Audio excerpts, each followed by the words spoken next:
नमस्कार विद्यार्थी मित्रांनो, स्वागत आहे तुमचं आजच्या व्हिडिओ लेक्चरमध्ये। आज आपण इयत्ता 8वी मध्ये जो पहिला पार्ट आहे ज्याचं नाव आहे परिमेय व अपरिमेय संख्या, याविषयी सविस्तर चर्चा करणार। या अगोदर आपण काही सराव संच 1.1चा याच्या अगोदरच्या व्हिडिओमध्ये आपण चर्चा केलेली आहे। त्यानंतर आज आपल्याला बघायचं आहे तर तो म्हणजे परिमेय संख्याचे जे दशांश रूप आहे याविषयी माहिती बघायची आहे। त्यानंतर आपल्याला जे अपरिमेय संख्या आहेत जसं की वर्गमुळात 2 या संख्या रेषेवर कशा दाखवायच्या आणि यांचं कशा प्रस्थापित करायच्या, तर हे आपल्याला इथे याची माहिती जाणून घ्यायची आहे।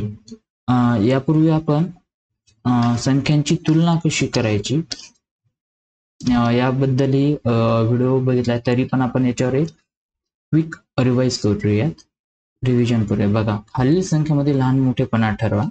तर यासाठी आपण अगोदर आपल्या फलकावरती जाऊया। तर पहिलं यामध्ये गणित दिलेले आहे आपल्याला -7 आणि -2। आता -7 आणि -2 याची जर तुलना करायची जर झाली तर संख्या रेषा काढल्यानंतर मध्ये आरंभबिंदू किंवा 0 उजवीकडे संख्या वाढत चालतात, 1 2 3 आणि डावीकडे काय तर कमी होत चालतात, म्हणजेच ऋण -1 -2 -3 -4 -5, पुन्हा जर वाढवली तर -6 आणि -7। आता इकडे जर लक्षात घेतलं आपण की आपल्याला माहित आहे उजवीकडे संख्यांची किंमत काय असते, ही मोठी असते, जास्त असते, आणि डावीकडे ही कमी होत चालते। संख्या रेषेवर डावीकडे संख्याची जी किंमत असते ती कमी, मूल्य जे असते ते कमी होत चालते, तर उजवीकडे काय होतंय, वाढत चालते।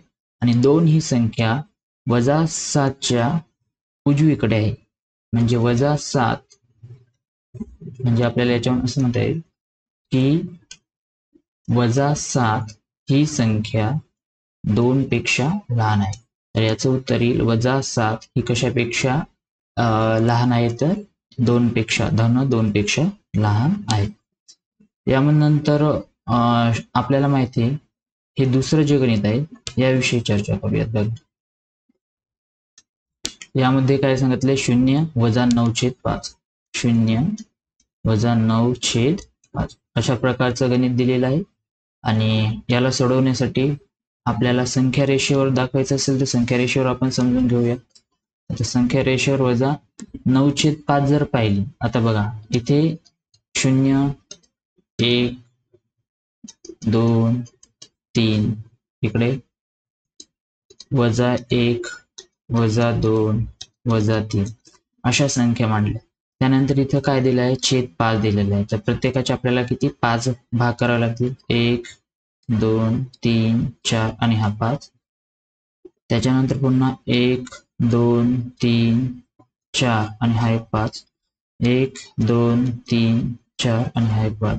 तसंच आपण उजवीकडे करू शकतो, 1 2 3 4 5, 1 2 3 4 5, 1 2 3 4 आणि 5। आता -9/5 ही संख्या कुठे येते, तर ती पाहू। तर शून्यानंतर आता इथं वजा दिले, तर वजा दिले याचा अर्थ डावीकडे संख्येला शून्यानंतर किती घर, तर 9 घर। तर हे 1 1 2 3 4 5 6 7 8 आणि हे 9। तर इथे येईल आपली संख्या -9/5 आणि 0 कुठे आहे, तर 0 इथे आहे, म्हणजे 0 कुणीकडे झाला, तर उजवीकडे, आणि -9/5 ही संख्या कोणीकडे झाली, तर डावीकडे। -9/5 ही संख्या काय असेल, शून्यापेक्षा कशी असेल, तर शून्यापेक्षा लहान असेल, कारण ही काय ऋण संख्या आहे। आपल्याला माहिती आहे शून्यापेक्षा ऋण संख्या, निगेटिव्ह नंबर जे असतात तर हे काय असतात, लहान असतात, हे आपल्याला इथे लक्षात घ्यावे लागेल। यानंतरचा इथे पण छेद सारखे येतं, अपूर्णांकाचे लहान मोठे पण आपल्याला येतोच। इथं जर तुम्ही बघितलं असेल हे 5वं गणित, 40/29 40/29 आणि इकडे काय दिले 141/29. आता याचा लहान मोठेपणा ठरवताना आपल्याला काय करावं लागेल, तर इथे छेद काय येतं सारखं येतं. हे दोन्ही जे अपूर्णांक आहे 40/29 आणि 141/29 या दोन्ही अपूर्णांकाची तुलना करत असताना आपल्याला बघायला लागेल की याचे जे छेद आहेत हे 29 सारखे आहे. म्हणजे जी खरी तुलना व्हायची ही 40 आणि 141 मध्ये. आता आपल्याला माहिती आहे 40 मोठे की 141. आता दोन्ही धन संख्या आहेत, म्हणजे जी मोठी संख्या असते त्याचं मूल्य जास्त असेल, म्हणजे 40 पेक्षा 141 ही मोठी आहे. म्हणून आपल्याला काय म्हणावं लागेल की 40 आणि 29 यामध्ये 40/29 आणि 141/29 यामध्ये कोणती संख्या मोठी आहे, तर 141/29 ही मोठी आहे आणि 40/29 ही आहे संख्या याच्यापेक्षा लहान आहे. हे आपण अशा चिन्हाद्वारे काय करू शकतो, दाखवू शकतो. अशा प्रकारे आपल्याला बाकीचाही सराव संच सोडवता येईल. अजून एक 8वं उदाहरण घेऊया. -25/8 -25/8 आणि -9/4 आता इथे पहा, इथे चिन्ह काय तर भिन्न. मग याच्यासाठी एक तर आपण काय करू शकतो, यांचा तिरपा गुणाकार करू शकतो किंवा छेद समान करण्यासाठी बघा इथे आपल्याला अजून हे जे गणित आहे तर याला आपल्याला दोन प्रकारे सोडवता येते. पहिली मेथड पहा, या पहिल्या मेथड मध्ये काय करता येते, तर -25/8 आणि इकडे काय -9/4 याला जर सोडवायचं झालं तर पहिल्यांदा तिरपा गुणाकार करूयात. याचा जर तिरपा गुणाकार केला आपण तर -25/4 -25/4 आणि छेदामध्ये 8/4 आणि इकडे काही -9/8 -9/8 आणि खाली काही तर 8/4 बघा. याला जर सोडवलं आपण तर 25/4 -100 छेद 8/32 आणि इकडं -9/8 जर केलं तर 9×8 = 72 छेद. इथे जर पुन्हा गुणाकार केला तर 8/32. आता इथे काय झाले तर समसमान झाले. इथे छेद पाहिले आपण तर काय केले तर समान केले. आता -100 आणि -72 -100 आणि -72 यांचं कंपॅरिझन करायचं, याची तुलना करायची तर याच्यात कोणती मोठी संख्या येईल बघा. दोन्ही ऋण संख्या आहेत आणि ऋण संख्या जर असेल तर जी मोठी संख्या असते ऋण संख्या ती मूल्य म्हणजे किमतीनं काय असते, लहान असते. म्हणजे ही -100 ही संख्या रेषेवर -72च्या डावीकडे, म्हणजेच आपल्याला काय म्हणावं लागेल तर -100 ही लहान आहे कशापेक्षा, -72 पेक्षा. हे आपल्याला लक्षात घ्यावं लागेल. त्यामुळे इथं जे चिन्ह येईल तर हे काय येईल -100/32 हे कशापेक्षा लहान आहे तर -72/32 पेक्षा. म्हणजेच इथं येणारं जे आपलं चिन्ह असेल हे काय असेल, अशा प्रकारचं असेल, च्यापेक्षा मोठे जे चिन्ह असेल. लक्षात -25/8 -9/4 पेक्षा कसे येतं, लहान आहे. तर हे अशा प्रकारे आपल्याला इथं म्हणता येईल. बघा इथं जी दुसरी मेथड आहे तर ही कशा प्रकारे आहे ते पाहू आपण. इथे आता दुसरी मेथड सांगतो मी याच गणिताची. काय दिलं होतं आपल्याला -25/8 आणि इकडे -9/4. आता यावेळेस आपल्याला माहिती आहे की 4च्या दुप्पट 8 येतात. मग आपण इथे काय करणार, हा जो अपूर्णांक आहे याचं विश्लेषण करणार, विस्तारित रूप करूया. म्हणजे -9/4 याला जर खाली आणि वर इथे छेदात आणि अंशाला जर आपण 2 न गुणले, बघा खाली ज्या संख्येनं गुणलं त्याच संख्येनं वर पण गुणावं लागत असं. मग काय होईल तर 9×2 = 18 आणि 4×2 8 -18/8 आणि याचं जर आपण कशासोबत कंपॅरिझन केलं तुलना केली तर याची तुलना करावी लागेल आपल्याला -25/8. मग आता इथं काय झाले तर दोघांचे छेद समान झाले बरोबर. मग आपल्याला बघावं लागेल की -25 मोठे हे -18 मोठे. आपल्याला माहित आहे की -25 हे -18च्या कुणीकडे येतात तर डाव्या बाजूला येतात कशावरती संख्या रेषे. म्हणून -25 हे -18 पेक्षा काय तर लहान होतं. म्हणजेच आपल्याला 4 पेक्षा मोठेचं चिन्ह -25/8 हे -18/8 पेक्षा काय तर लहान येतं. आलं लक्षात.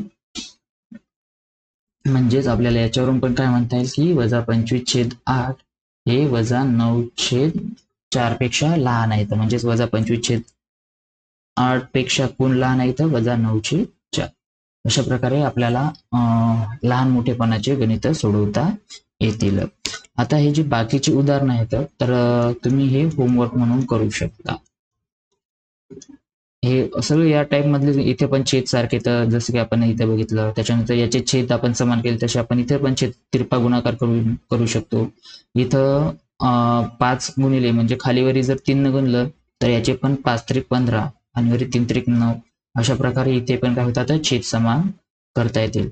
तर हे बाकीचे आपण होमवर्क म्हणून आपल्याला गणित करता येतील. आता यानंतरचा जो भाग आहे तो आपल्याला अभ्यासायचा आहे आणि हा अभ्यासात असताना बघा इथे टॉपिक आहे परिमेय संख्येचे दशांश रूप म्हणजे decimal representation of a rational numbers. तर इथे बघा आपल्याला माहिती आहे काही संख्येला निशेष भाग जातो तर काही संख्येला निशेष भाग जात नाही. उदाहरणार्थ इथं 7/6 घेतलंय. आता हे कसं आलंय तर याचं आपण बघूया. यासाठी आपण फलकावरती जाऊयात. फलकावर गेल्यानंतर फळ्यावर गेल्यानंतर बघा काय ते इथं 7/6. आता आपल्याला माहित आहे की 7/6 याच्यात विभाज्य आणि भाज्य कोणता. आता विभाज्य म्हणजेच काय ज्याने आपण भाग देतो आणि भाज्य म्हणजेच काय ज्याला भाग द्यायचा. आता भाज्य हा काय असतो अंश असतो वरचा आणि जो भाजक जो असतो तो काय असतो 6 असतो म्हणजे छेद असतो. म्हणजे याला आपल्याला जर भागाकाराच्या रूपात लिहायचं तर याला आपल्याला भागाकाराच्या रूपात असं लिहावं लागेल 7/6 आणि याला जर सोडवायचं जर झालं तर 7/6 आपण जेव्हा सोडवायचा प्रयत्न करू तेव्हा कितीचा भाग बसतो 6×1=6 वजावट केली 7 मधून 6 गेले उरले किती तर 1 उरले. आता इथे काय येतोय 1ला भाग जात नाही म्हणून आपण इथं काय घेतोय दशांश रूप घेतो आणि दशांश रूप घेतल्यानंतर 1च्या समोर आपण काय घेऊ शकतो 0 घेऊ शकतो. पुन्हा जर भाग दिला तर 6×6चा भाग जातो 10 मधून 6 गेले तर किती उरायले तर 4 उरत आहेत. आणि याला जर पुन्हा जर आपण आता दशांश चिन्ह घेतला 4ला भाग जात नाही म्हणून आपण 0 घेऊ शकतो. तर पुन्हा 6×6=36चा भाग बसतो. तर 40 मधून 36 गेले पुन्हा 4 उरले म्हणजेच आपल्याला काय करता येईल पुन्हा 6 भाग देता येईल. इथे 40 येतील 6×6=36चा भाग बसेल पुन्हा 4 उरतील. आलं लक्षात तुमच्या. तर म्हणजे आता इथे हे 6×6 काय येणार आहे तर कंटिन्यू येणार आहे. तर पुन्हा जर भाग दिला पुन्हा इथे 0 घ्यावं लागेल पुन्हा 6 भाग बसेल 6×6=36चा बरोबर. तर 40 मधून 36 गेले उरले किती 4 म्हणजे बाकी सारखे राहिले बाकीमध्ये काही फरक पडायला का तर नाही. म्हणजे 7/6 याचं उत्तर जे यायला तर 1.166666 असं येत राहील. म्हणजेच आपल्याला याला काय लिहिता येईल तर 1.16चा डोकावरती जी संख्या तुमची पुन्हा रिपीट होणारी असेल पुन्हा पुन्हा येत असेल पहा इथे आता 6 काय येते भागाकार केल्यानंतर जो भाग बसलाय तर ही 6×6 काय येत आहे पुन्हा पुन्हा येत असेल म्हणजे याला आपल्याला काय लिहिता येते 7/6 बरोबर 1.16चा वरती डोक्यावरती बाण अशा प्रकारे आपल्याला काय करावं आहे उत्तर लिहिता येईल. यानंतर बघा हे जे 22/7 तुम्हाला गणित दिसत आहे तर याचा इथं भागाकार दिलेला आहे काय द्यालेला आहे 3 किंवा 3.142857142857. आता इथे जर तुम्ही लक्ष दिलं तर काही संख्या बघा रिपीट एका ठराविक काळानंतर काय होत आहे तर रिपीट होतात आहे. म्हणजे 1428557 आणि इथे पण काय आलं 1428557 म्हणजे 12345 हे सहा डिजिट झाल्यानंतर पुन्हा ही संख्या काय होणार तर रिपीट होणार. म्हणूनच आपल्याला काय लिहिता येईल की काय लिहिलं इथं बघा 3 किंवा 3.142857 याच्या वरती काय लिहिली आडवी रेष दिलेली आहे. म्हणजेच या आडव्या रेषेचा अर्थ काय याला डोक्यावरती जी आडवी रेष दिली तर ह्या संख्या पुन्हा पुन्हा येणार. त्यामुळे आपल्याला किती वेळ जर याला आपण भाग दिला तरी ही संख्या पुन्हा आपल्याला मिळेल. म्हणजेच आपल्याला याला काय म्हणतो अखंड आवर्ती दशांश रूपात लिहिता येते. हे जे आपण लिहित आहोत हे काय तर अखंड आवर्ती दशांश रूप आहे. आपण ज्या आता हे जे भागत आहे तर हे परिमेय संख्याचे काय तर खंडित दशांश रूप किंवा अखंड आवर्ती दशांश रूप असे म्हणता येते. परिमेय संख्यांचे दोन प्रकारे आपल्याला रूप लिहिता येतात. तर बघा परिमेय संख्या ज्या आहेत त्याचं काय लिहिता येते आपल्याला दोन प्रकारे काय लिहिता येते. एक असते खंडित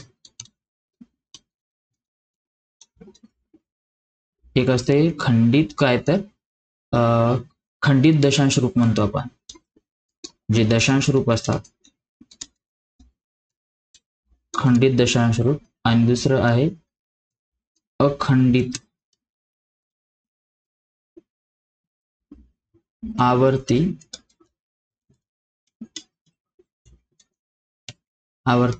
दशांश रूप.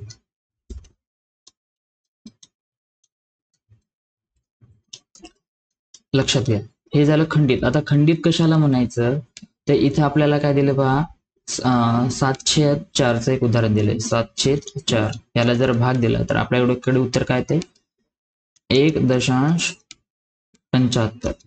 आता लक्षात घ्या याच्यानंतर यालाच निशेष भाग बघतो वाटलं तर आपण करून बघूया. काय ते 7 ला जर आपण 4 ना भाग दिला तर काय ते 4 × 4 7 मधून 4 गेले उरले 3 दशांश चिन्ह दिलं. त्याच्यानंतर इथे 0 येईल तर 7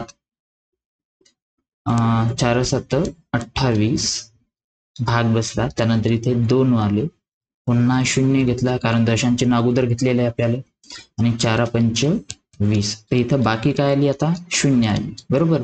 म्हणजे इथं जे आपली 7/4 हा जो ही जी परिमेय संख्या घेतली होती तर याचं इथं काय झालेलं आहे खंडन झालेलं आहे. दशांश रूप या दशांश रूपाचं काय झालेलं आहे तर इथेच खंडन झालं. इथे खंडन झालेले आहे. याच्यानंतर ही संख्या समोर वाढली का तर नाही समोर संख्या वाढली नाही. त्यामुळे यालाच आपण काय म्हणतो यालाच आपण म्हणतो खंडित दशांश रूप. आता अखंडित आवर्ती दशांश रूप जर बघायचं तर आपण इथे उदाहरण बघितलं की 7/6चं काय आलं आपल्याकडे उत्तर 1.166666 असं यात बरोबर. तर इकडे जर बघितलं तर आपल्याला इथे उदाहरण कोणतं द्यावं लागेल 7/6 7/6 जर केलं तर याचं काय ते 1.166666 म्हणजे आवर्ती म्हणजेच काय पुन्हा पुन्हा येणार आहे. आणि अखंडित याचा खंड पडत आहे का कुठं नाही. इथं खंडित दशांश रूपामध्ये पाहिलं तर 1.75 ही संख्या झाल्यानंतर पुढे काहीच येत नाही. परंतु अखंडित आवर्ती दशांश रूपामध्ये एखादा अंक किंवा एखादी संख्या काय येते पुन्हा पुन्हा येते त्यालाच आपण अखंडित आवर्ती दशांश रूप असे म्हणतो बरोबर. तर यालाच आपण अजून कसं लिहिता येईल तर 7/6 बरोबर 1.16 डोक्यावरती काय तर आडवी रेष अशा प्रकारे आपल्याला लिहिता येईल. आता यामध्ये एक असं आहे की तुम्हाला खंडित दशांश रूप हे अखंडित आवर्ती दशांश रूप मध्ये लिहिता येतं कसं म्हणजे आपला जो हा भाग आहे खंडित दशांश रूप समजा 7/4 उत्तर आपल्याला माहित आहे की 1.75 हे उत्तर येत आहे, बरोबर. परंतु आपल्याला माहित आहे की दशांश चिन्हाच्या उजवीकडे शेवटी आपण कितीही शून्य दिले तरी याची किंमत बदलते का? नाही. म्हणजेच इकडच्या शून्याचं मूल्य नाही, परंतु याचं मूल्य जरी नसलं तरी आपल्याला याचा उपयोग करून 1.750 डोक्यावरती आडवी रेघ, म्हणजे बघा जे खंडित दशांश रूप होतं याचं आपल्याला अखंडित आवर्ती दशांश रूपात आपल्याला कन्वर्ट करता आलं किंवा रूपांतर करता आलं. बघा इथं मग शून्य काय झाले, पुन्हा पुन्हा येतील. शून्य हे संपतील का? नाही. म्हणून आपल्याला खंडित दशांश रूपाचे अखंडित आवर्ती दशांश रूप करता येते, परंतु जेव्हा आपलं इथे खंडित दशांश रूप आलं त्याच्या समोर आपण शून्य लिहून त्याच्यावरती डोक्यावरती काय देऊ शकतो, बार म्हणतो आपण त्याला, किंवा आडवी रेघ देता येते. अशा प्रकारे आपल्या खंडित दशांश रूप, परिमेय संख्येचं आणि अखंडित आवर्ती दशांश रूप हे दोन्ही इथं बघितलेले आहेत. त्यानंतर बघा सराव संच 1.3 इथे दिलेला आहे. यामध्ये काही आपल्याला काय दिलेले तर गणित दिलेले आहेत. याची उत्तरं काय येतात ते आपण जाणून घेण्याचा प्रयत्न करूयात. आता यामध्ये काही वजा दिले तर म्हणजे ऋण परिमेय संख्या दिल्या, तर काही धन परिमेय संख्या दिलेल्या आहे. बघा तर सुरुवातीचं जे आहे तर 9/37 9/37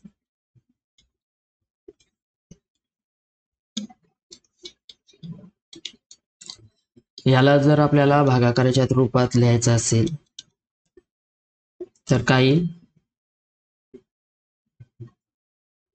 9/37 आणि मग याचं जर आपल्याला काय काढायचंय, उत्तर काढायचंय. याला जर आपण भाग दिला तर याचं उत्तर आपण कॅल्क्युलेट जर केलं तर 0.2432 त्यानंतर पुन्हा 4-3 पुन्हा 2-4-3 अशा प्रकारे येत राहील. म्हणजे ही न संपणारी संख्या असेल. 2-4-3 2-4-3 2-4-3 आणि समोर पण येत राहील. म्हणजेच याला काय म्हणता येईल आपल्याला, हे खंडित रूप नसून हे काय दशांश रूप जे आहे परिमेय संख्याचं तर अखंडित आवर्ती रूप आहे. आणि 2-4-3 डोक्यावरती काय द्यावं लागेल आपल्याला, बार द्यावं लागेल. अशा प्रकारे आपल्याला इतरही गणित सोडवता येतील. यासाठी तुम्ही भागाकाराची पद्धतही वापरू शकता. यानंतर आपण एक ऋण घेऊया. -103 भागिले 5 -103 भागिले 5 याला आपल्याला पुन्हा काय करता येईल तर भागाकाराच्या रूपात लिहिता येतील. -103 भागिले 5 आणि याला जर सोडवायचं झालं उभ्या भागाकाराच्या रूपात लिहूया. -103 भागिले 5 आणि याला सोडवायचा प्रयत्न जर केला तर 5 0 0 वजा. आता लक्षात घ्या इथे जेव्हा आपण ऋण संख्येचा भागाकार करतो तेव्हा हे जे वजा चिन्ह आहे याला आपण कधीच कन्सिडर करायचं नाही, बरोबर. म्हणजे आपण काय करायचं, जसा आपण भागाकार करतो धनसंख्येचा तसाच अगोदर भागाकार करून घ्यायचा आणि नंतर ऋणसंख्या. लक्षात. तर बघा याच्यासाठी आपण काय करू, 103 आणि याला भाग किती देत आहे आपण 5. तर 5 0 0 1 मधून 0 गेले 1 उरला. त्यानंतर हा 0 इथे घेतला आपण. तर इथे कितीचा बसतो भाग, 5 2 10चा भाग बसला. 10तून 10 गेले 0 उरले. त्यानंतर ही 3 ही संख्या आपण इथे खाली घेतल्यानंतर आता 5 न 3 ला भाग जातो का, तर नाही. म्हणून आता इथे काय घ्यावं लागलं आपल्याला, दशांश रूप. आणि दशांश चिन्ह घेतल्याच्या नंतर इथे काय भेटलं आपल्याला, 0 भेटेल. तर 5 × 30 म्हणजे 30 मधून 30 गेले, काय उरलं आपल्याकडे 0, बरोबर. परंतु आपल्याला 2.6 हे उत्तर लिहिता येईल का, तर नाही. कारण इथं काय ऋण संख्या आहे त्याच्यामुळे इथं ऋण चिन्ह द्यावं लागेल. आणि 0.2.6 किंवा यालाच काय लिहिता येईल आपल्याला वजा 2.6 हे आपल्या उत्तर येईल. आता हे शून्याची म्हणजे दशांश चिन्हाच्या डावीकडे याच्या अगोदर जर संख्या नसेल, या शून्याच्या अगोदर संख्या नसेल, या शून्याला काही किंमत नसते. आलं लक्षात? आणि हे काय झालं तर हे खंडित रूप झालं. कारण काय झालं, हे अपरिमित संख्येचे दशांश रूप आहे, तर दशांश खंडित रूप झाले. दशांश खंडित रूप. आणि याला जर आपल्याला अखंडित आवर्ती रूपामध्ये रूपांतरण करायचं असेल तर यालाच आपल्याला काय लिहिता येतंय, याला लिहिता येते वजा 2.600000 आणि यालाच आपल्याला लिहिता येते वजा 2.60 डोक्यावरती आडवी रेष. आली लक्षात? तर अशा प्रकारचे आपल्याला भरपूर गणित इथं करता येतात. आता बघा, यानंतरचा जो भाग आहे तो आपण बघूया. तर अपरिमेय संख्या, आतापर्यंत आपण जी परिमेय संख्या म्हणजे रॅशनल नंबर विषयी माहिती घेतली. आता आपल्याला बघायची अपरिमेय संख्या असतात. तर अपरिमेय संख्या बघा, वर्गमुळा 2 ही एक अपरिमेय संख्या इथे दाखवलं. आता इथे काय सांगितलं, परिमेय संख्याच्या व्यतिरिक्त आणखी अनेक संख्या रेषेवर असतात, त्या परिमेय नसतात. म्हणजे काय असतात, अपरिमेय संख्या रेषेवर आपल्याला माहिती आहे की ऋण, धन आणि शून्य याच्या व्यतिरिक्त पूर्णांक भरपूर संख्या असतात, बरोबर. आणि त्यामध्ये परिमेय संख्या पण येतील. परिमेय संख्या म्हणजेच काय तर यम छेद एनच्या फॉर्म मध्ये असतात. आपल्याला माहिती आहे परिमेय संख्या यम छेद एनच्या या रूपामध्ये असतात, ज्याच्यात एनची किंमत ही नॉन झिरो असते. म्हणजे एनची किंमत शून्य येईल का, नाही, शून्य व्यतिरिक्त संख्या येईल. परंतु इथं आपल्याला माहिती आहे की ऋण 2 आता ही एक काय अपरिमेय संख्या म्हणावं लागेल. आणि याच्यासाठी आपल्याला आपला पायथागोरसचा जो प्रमेय आहे किंवा काटकोन त्रिकोणाचे जे प्रमेय आहेत त्याचं आपल्याला इथं वापर करावा लागेल. आता लक्षात घ्या, याच्यासाठी आपल्याला ऋण 2 ही संख्या जर आपल्याला संख्या रेषेवर दाखवायची तर याच्यासाठी काय करावं लागेल याची माहिती आपण फळ्यावरती बघूया.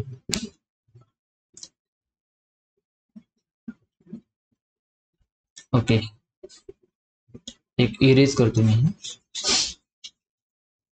बघा, याच्यासाठी सर्वात अगोदर आपल्याला काय घ्यावं लागेल, आपली मोजपट्टी किंवा एक सरळ रेषा, संख्या रेषा काढण्यासाठी एक सरळ रेषा मी काढून घेतली. त्यानंतर एक ठराविक अंतरावर काय करावं लागेल, आपल्याला बिंदू काढावे लागतील काही. बघा, मी काय करतोय तर अगोदर बिंदू काढून घेतो, बरोबर. तर सुरुवातीला इथे एक बिंदू काढू, बरोबर.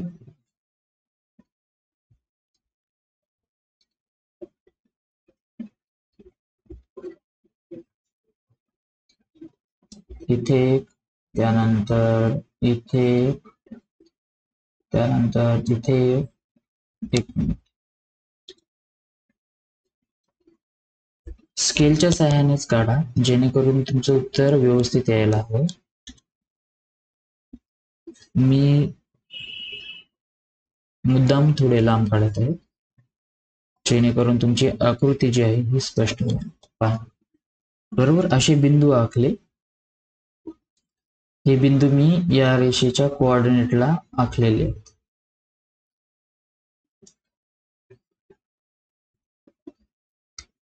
आखणं झाल्यानंतर मी काय करतो, याच्यावरती स्केल ठेवतो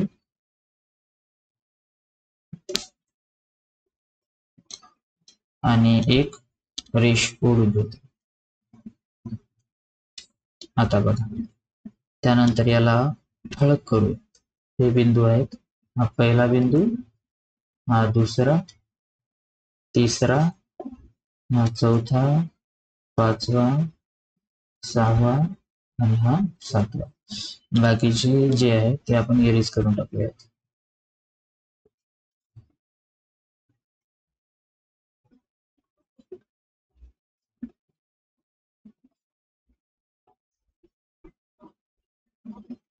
बरोबर, आता लक्षात ठेवा. आपली जी संख्या रेषा आपल्याला माहित आहे की कुणीकडे वाढत जाते आणि कुणीकडे कमी होते. समजा आपण याला जर आपण काय म्हटलं, याला आपण शून्य मानले, या बिंदूला शून्य मानलं. त्यानंतर याला 1, याला 2, याला 3, याला 4 म्हणता येईल का? नाही. इकडे -1, -2, -3. आता लक्षात असू द्या, ऋण 2 ही संख्या कशी तयार झाली. आपल्याला काटकोन त्रिकोण माहित आहे. 90 अंशाच्या समोरील जी बाजू असते ही असते कर्ण, बरोबर. हा झाला पाया आणि ही झाली आहे उंची, बरोबर. आता जर उंची आणि पाया म्हणजे आपल्याला पायथागोरसच्या प्रमेयाप्रमाणे जर गेलो तर पायथागोरसचा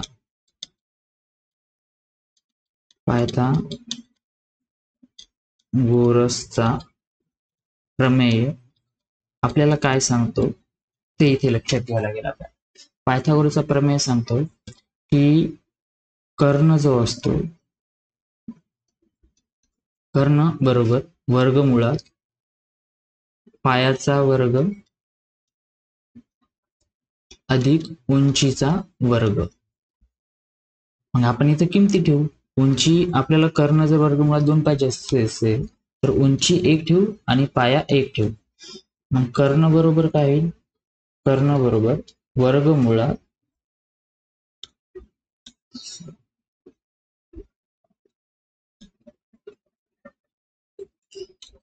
कर्ण बरोबर काय? वर्गमुळात 1. पाया किती आहे? 1. 1 चा वर्ग अधिक उंची काय? 1. याचा आपण काय केलं? वर्ग केला. याला सोडवल्यानंतर आपल्याला काय लक्षात येईल? याला सोडवल्यानंतर आपल्या लक्षात असे येईल की 1 चा वर्ग काय येतो? 1च येतो. आणि इथे पण 1 चा वर्ग काय? 1. 1 अधिक 1 म्हणजे वर्गमुळात 2 ही किंमत भेटायची तुम्हाला, बरोबर. मग आता आपण इथे काय करणार, तर इथे आपल्याला उंची आणि पायाचा उपयोग करावा लागेल. म्हणजे इथे जर आपण काय केला, एक शून्यापासून असा काटकोन तयार केला तर याची किंमत किती येते ते आपल्याला बघावं लागेल, बरोबर. पहा, तर शून्यापासून 1 पर्यंत आपल्याला 1 युनिट मानावं लागेल. मग इथून इतकंच अंतर आपल्याला काय घ्यावं लागेल? वरती पण घ्यावं लागेल. मग मी काय करतो, स्केलच्या मदतीनं तेवढंच अंतर काय घेतो? वरती घेतो. हे कसं घेतो हे काळजीपूर्वक बघा. इथे 0 दिसते, 0 आणि 0 नंतर इथे किती आला? 1. आणि हे प्रत्येक मी 2 सेंटीमीटरचं अगोदरच आखलेलं, त्याच्यामुळे मी 2 सेंटीमीटरचं घेतोय बघा.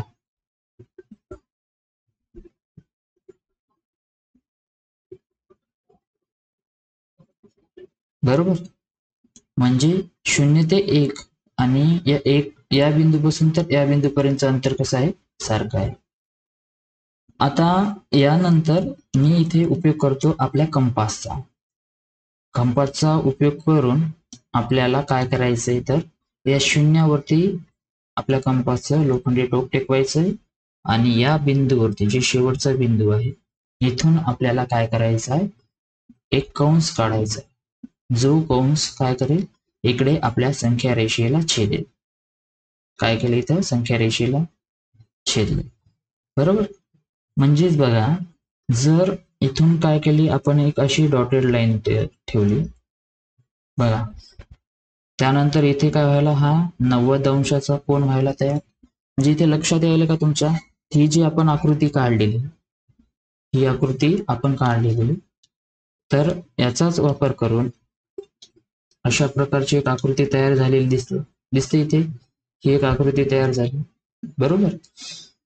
म्हणजे हा झाला 90 अंशाच्या समोरील बाजू काय झाला आपला? कर्ण, बरोबर. त्यानंतर इथे जर आपण कशाचा वापर केला, तर इथे आपण वर्तुळाची जी त्रिज्या असते त्याचा वापर केला. आणि वर्तुळाची त्रिज्येचा जो गुणधर्म आपल्या सर्वांना माहिती आहे की ती तुमच्या कंसापासून काय असते? सारख्या बाजू असते. म्हणजे आपण जर काय केलं, थोडक्यात सांगायचं जर झालं, पुन्हा इथे ठेवूया व्यवस्थित.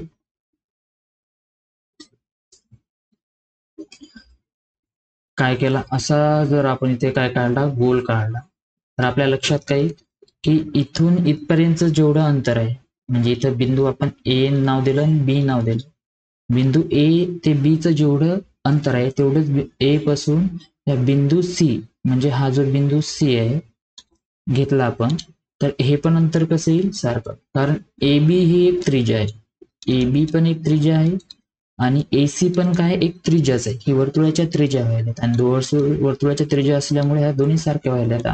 म्हणजे एबीचं अंतर जर आपण या पद्धतीने वर्गमुळात 2 आहे असं म्हटलं, एबीचं अंतर वर्गमुळात 2 आहे असं जर आपण म्हटलं, याचं अंतर किती घेतलं होतं आपण, वर्गमुळात 2, तर एसीचं पण वर्गमुळात 2 येईल. म्हणजे इथे येणारा हा जो बिंदू आहे याची जी किंमत आहे, याची किंमत आपल्याला वर्गमुळात 2 आहे असं म्हणता येईल. आलं लक्षात. म्हणजे जर आपण याला काय केलंय बघा, अशा प्रकारचा काय केला, कर्व मारला, हा जिथे कुठे छेदेल, हा जिथे कुठे छेदेल या बिंदूची किंमत किती, वर्गमुळात 2. अशा प्रकारे आपल्याला अजूनही संख्येचं काय काढता येते, तर किंमत काढता येते. म्हणजे ज्या अपरिमेय संख्या येतात त्या हे देखील आपल्याला संख्या रेषावर दाखवता येतात.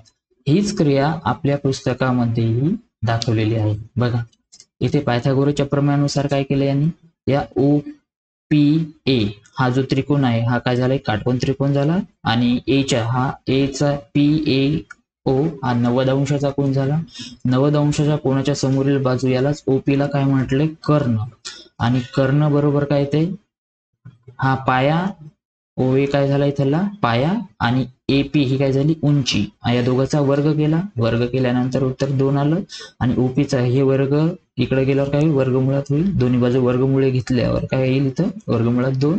म्हणजे ओपीची किंमत काय येईल इथं वर्गमुळात 2 येत असेल, तर ओ क्यू ची पण किती वर्गमुळात 2, म्हणून इथं वर्गमुळात 2 दाखवता येईल. लक्षात. तर अशा प्रकारे तुम्हाला इतरही काय करता येईल, संख्येची ज्या अपरिमेय संख्या आहेत ह्या संख्या रेषेवर दाखवता येईल. आता इथे एक सांगितलं आहे की 22/7 ही आपण जी आपली पाय असते वर्तुळाची परिघ काढता वेळेस किंवा क्षेत्रफळ काढता वेळेस ज्याची किंमत लागते, याची किंमत 22/7 आहे, आणि त्याच्यासाठी आपल्याला 3.14 घेतो. लक्षात. याच्यात लक्षात घ्या की 22/7 आणि 3.14 ह्या कायचा परिमेय अपरिमेय संख्या आहेत. म्हणजे याची जी किंमत आहे की ही जी पायची किंमत आहे ही काय आहे, परिमेय संख्या, सॉरी काय परिमेय संख्या आहे. त्यानंतर अशा प्रकारच्याही तुम्हाला काय भेटतील, अपरिमेय संख्या भेटतील. लक्षात. म्हणजेच ह्या वर्गमुळात 3, वर्गमुळात 5 अशा प्रकारच्या ज्या संख्या असतात याला आपण अपरिमेय संख्या म्हणू शकतो. परंतु इथे जर मी वर्गमुळात 4 म्हटलं आणि ही अपरिमेय संख्या जर काढण्याचा प्रयत्न केला तर ही अपरिमेय संख्या येणार नाही, कारण 4चे जर आपण अवयव काढले तर येतात 2 गुणिले 2, आणि याच काय निघते 2चा वर्ग होते, म्हणजे हा वर्ग आणि वर्गमूळ कॅन्सल होऊन याचं उत्तर 2 येते, आणि 2 ही काय तर परिमेय संख्या आहे. म्हणून वर्गमुळात 4 ही अपरिमेय संख्या आहे असं आपल्याला म्हणता येणार नाही. म्हणून वर्गमुळात 3 ज्या संख्येचं वर्गमूळ निघत नाही अशा वर्गमुळातल्या संख्येला आपण परिमेय संख्या असं, अपरिमेय संख्या असं म्हणू शकतो. इथे पण तेच सांगितले की वर्गमुळात 2 संख्या दाखवल्या, त्या आधारे वर्गमुळात 3 ही संख्या रेषा दाखवण्यासाठी खालील कृतीच्या पायऱ्या दिलेल्या आहेत. त्या पायऱ्यापैकी रिकाम्या जागा योग्य रीतीने भरा आणि कृती पूर्ण करा. एक कृती दिली बघा, सर्व संच 1.4 मध्ये कृती दिली. तर ही कृती काय, तर संख्या रेषेवर क्यू ही कोणती संख्या दाखवते, तर पहा क्यू हा वर्गमुळात 2 ही संख्या दाखवते. आपल्याला ऑलरेडी रेडीमेड इथे दिलेलं आहे, आपल्याला फक्त याच्यात किमती भरायच्या. इथे काय केलं, वर्गमुळात 2. त्याच्यानंतर काय घेतलंय, क्यू बिंदू पासून एक लंब रेषा काढली, त्यावर एक एकक लांबी दर्शवणारा बिंदू काय आहे, तर आर. हा बिंदू आर काढला. त्यानंतर ओ आर जोडल्यामुळे O R Q O R Q काय जोडला आपण, हा ओ आर जसा जोडला, ही रेष जशी आपण जोडली तसा ओ आर क्यू हा एक काटकोन त्रिकोण तयार झाला. इथला क्यू हा काय असेल 90 अंशाचा, म्हणजे ओ आर इथे काय झाला, हा कर्ण झाला. त्याच्यानंतर ओ क्यू हा काय झाला तर पाया, आणि आर क्यू ही काय झाली तर उंची. अशा प्रकारे मग इथे आपल्याला पायथागोरसचा प्रमेय लागू शकतो. ओ क्यू ची लांबी आपल्याला माहिती आहे, ओ क्यू ची आपल्याला किती भेटलेली आहे, वर्गमुळात 2 भेटलेली आहे. आणि क्यू आर ची आपण 1 युनिट म्हणजे 1 एकक घेतली होती, ती 1 घेतली. मग पायथागोरसच्या प्रमेयानुसार आपल्याला इथे किमती मांडायच्या. ओ क्यू ची किंमत आहे आपल्याकडे वर्गमुळात 2, आणि क्यू आर इथे क्यू आर ची जी किंमत आहे ही किती आहे आपल्याकडे 1. मग काय केलंय तर वर्गमुळात 2चा जर वर्ग केला, ज्याची किंमत किती येते आपल्याकडे 2, वर्गमुळात 2चा काय केलाय वर्ग केला, तर हे वर्ग आणि वर्गमूळ कॅन्सल होऊन इथं काही 2 येईल. आणि 1चा वर्ग किती मिळतोय आपल्याला तर 1 हे आपल्याला माहित आहे, म्हणून आपण इथं काय लिहूया 1. मग 2 अधिक 1 हे किती आलं 3. लक्षात घ्या इथं 3 ही कशाची किंमत आली, लेंथ ऑफ ओ आर आहे, आणि याच्या कंसाच्या वर्गाची किंमत आली, बरोबर. मग याचं जर ओ आर चा वर्ग बरोबर जर 3 येत असेल, तर दोन्हीकडे काय करावं लागेल आपल्याला वर्गमूळ. दोन्हीकडे जसं आपण वर्गमूळ केलं, ओ आर चा वर्ग बरोबर वर्गमुळात 3, ते हे वर्ग आणि वर्गमूळ कॅन्सल होईल, म्हणजे ओ आर ची किंमत जी यायची ती यायली आपल्याकडे वर्गमुळात 3. याची किंमत किती आली आपल्याकडे वर्गमुळात 3. अशा प्रकारे आपण ह्या रिकाम्या जागा सोडवू शकतो. वर्गमुळात 5 ही संख्या देखील आपल्या संख्या रेषेवर दाखवता येईल, आणि वर्गमुळात 7 ही पण संख्या आपल्याला संख्या रेषेवर दाखवता येईल.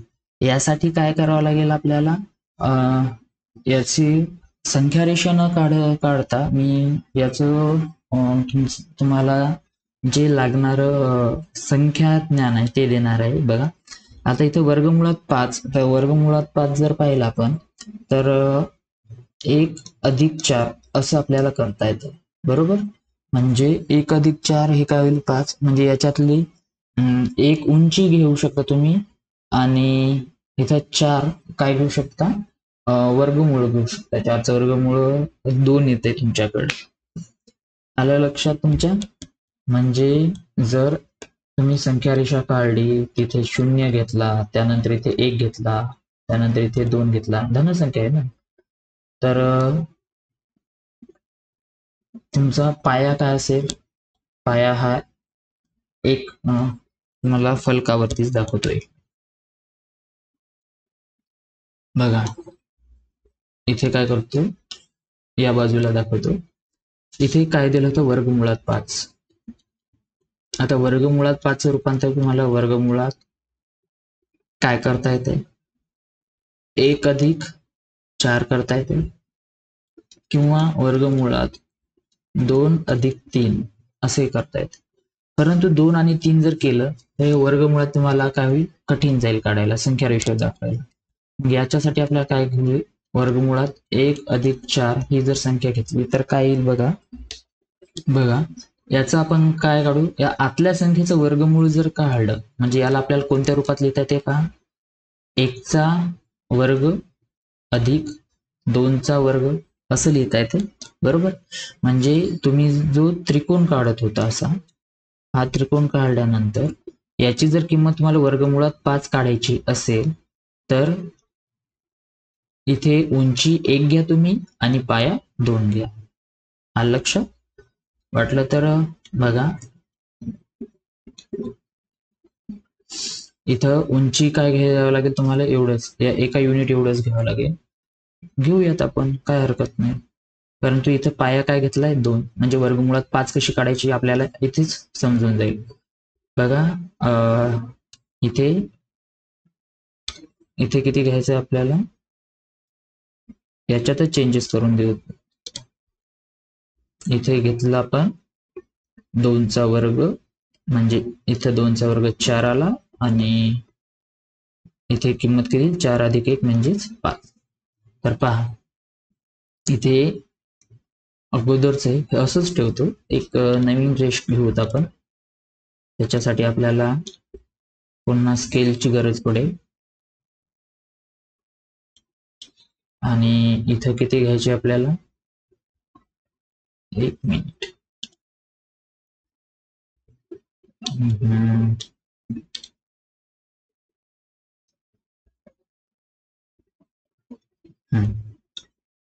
आता त्याला अधोरेखित करावं लागतं. हा जो बिंदू आहे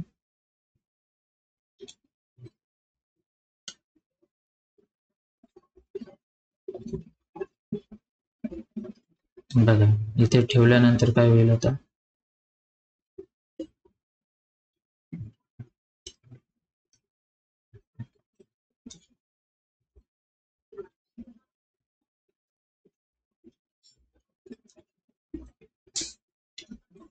इथून आपल्याला काय मारता येईल, एक रेष मारता येईल.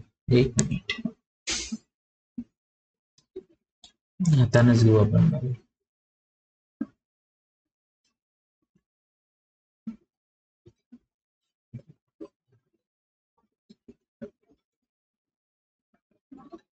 येत नाही, तिथं काहीतरी एरर आहे.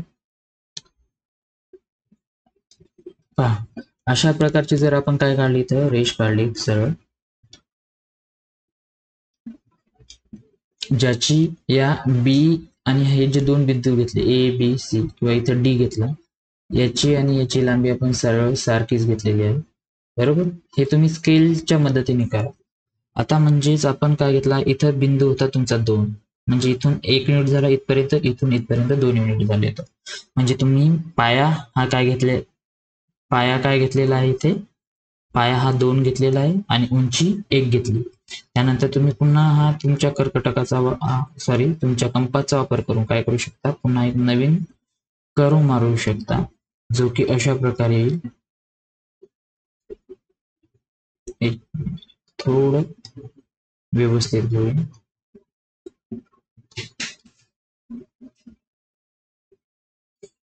पहा,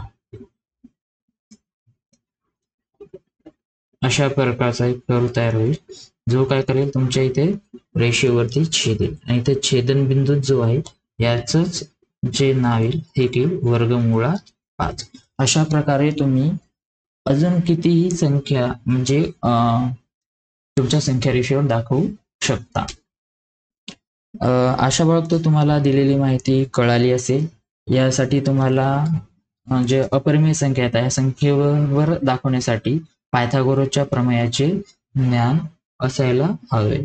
यानंतरचा जो काही आपला भाग आहे शिकवणीचा तो नंतरच्या व्हिडिओ लेक्चरमध्ये तुम्हाला पाहायला मिळेल आणि ते पाहण्यासाठी तुमचं नोटिफिकेशन बारमध्ये येण्यासाठी आपल्या चॅनेलला तुम्ही सबस्क्राईब करू शकता आणि असेच नवीन नवीन कन्सेप्ट बेस जे गणिताचे प्रश्न सोडवण्यासाठी, गणिताचं आकलन करण्यासाठी आपल्या चॅनेलला तुम्ही सबस्क्राईब करू शकता. यानंतर जो भाग आहे आपण पुढच्या भागात बघणार आहोत. तोपर्यंत नमस्कार.